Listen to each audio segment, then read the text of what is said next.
अस्सलाम वालेकुम दोस्तों, की हाल चाल है। मैं थोड़ा मेज़बान मोहम्मद शाह। उम्मीद है कि सारे भरा खैरियत ना होंगे। अल्लाह पाक सब नूं खुश रखे जी, आसानियां पैदा फरमाए।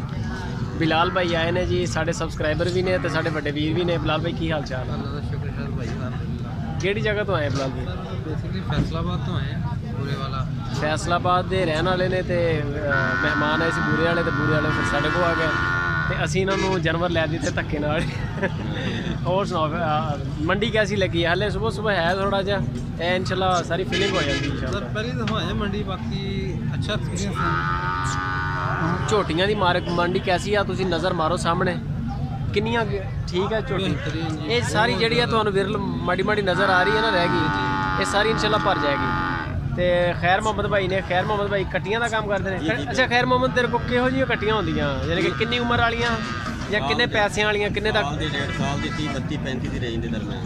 30 32 35 इस उत्ते भी काम करदा? जी जी 40 50 का काम करता। 40 50 साल का व्यापार करते हो यानी कि? जी जी ये अपना नंबर बोलोगे तुम? 0341 हाँ जी 74 26 669 74 26 669। तो हुण तुहानूं कट्टियां भी दिखाउने। बिलाल भाई उन्होंने 4 कट्टियां लियां ने लुडन मंडी दे विचों। नाले तुहानूं उन्हां दी प्राइस भी दसदे हैं कि बिलाल भाई ने किन्ने दियां लियां ने। ते इंशाल्लाह इत्थों लोड करवा के ते अल्लाह दी सपुर्द करांगे। ए जी माशाल्लाह कट्टियां ने 4 लियां बिलाल भाई ली। अच्छा खैर मोहम्मद भाई, इन्हां दी उम्र किन्नी किन्नी होएगी तकरीबन? उम्र होनी है जी 15 महीने होनी है। 15 महीने, हाँ जी 14 महीने, 16 महीने ਵਿੱਚ दो वाहवा कुछ हैगी है। हाँ जी सोनी जोड़ियां ਉਹ ਇੱਕ ਥੋੜੀ ਜੀ 15 ਮਹੀਨੇ ਵਾਲੀ ਹੈ। ਤੇ ਇਹ ਕਿੰਨੇ ਚ ਲੈ ਕੇ ਦਿੱਤਾ ਪੁੱਠਾ ਹੁਣ? 30 32 हज़ार की रेंज है, 30 32 33 हज़ार की रेंज। 30 32 33 ਹਜ਼ਾਰ ਦੀ ਰੇਂਜ ਵਿੱਚ। ठीक है।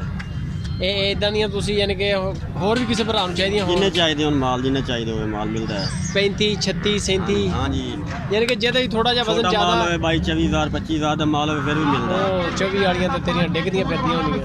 नहीं नहीं माल लभदा है फिलहाल जो मुनासिब रेट ते फिलहाल जो 50 हज़ार च कर ले फिर भी मिलता है। ਸਹੀ ਹੈ। ਇਹ ਜੀ ਮਾਸ਼ਾਅੱਲਾ ਜਿਹੜਾ ਖੈਰ ਮੁਹੰਮਦ ਭਾਈ ਨੇ ਲੈ ਕੇ ਦਿੱਤੀਆਂ, ਇਹ ਤਕਰੀਬਨ ਐਵਰੇਜ ਜਿਹੜੀ ਇਹਨਾਂ ਨੂੰ ਔਨ ਐਵਰੇਜ ਕਿਉਂਕਿ ਡਿਫਰੈਂਟ ਨੇ, ਤਕਰੀਬਨ 37,000 ਨੂੰ ਪੈ ਗਈਆਂ। ਇਹ ਵਿੱਚ 2 ਮਹਿੰਗੀਆਂ ਨੇ, 2 ਸਸਤੀਆਂ ਨੇ। ਬਾਕੀ ਅਗਰ ਚਾਰੇ ਵੀ ਠੀਕ ਨੇ। ਹਾਂ ਉਹ 19-20 ਦਾ ਫਰਕ ਹੁੰਦਾ। 37,000 ਨੂੰ ਪੁੱਠਾ ਪੈ ਗਿਆ, 4 ਜਾਨਵਰ ਲੈ ਨੇ। ਤੇ ਬਾਕੀ ਕਿਸੇ ਵੀ ਭਰਾ ਨੂੰ ਅਗਰ ਮਾਲ ਚਾਹੀਦਾ ਹੋਵੇ ਇਸ ਤਰ੍ਹਾਂ ਦਾ ਨੀਲੀ ਦੀਆਂ ਝੋਟੀਆਂ, ਤੇ ਬਾਈ ਖੈਰ ਮੁਹੰਮਦ ਨਾਲ ਰਾਬਤਾ ਕਰ ਸਕਦੇ। ਉਹਨਾਂ ਦਾ ਨੰਬਰ ਵੀ ਆ ਗਿਆ ਵਿੱਚ ਵੀਡੀਓ ਤੇ। ਇਹ ਮਾਸ਼ਾਅੱਲਾ ਮਾਲ ਹੈ ਜੀ।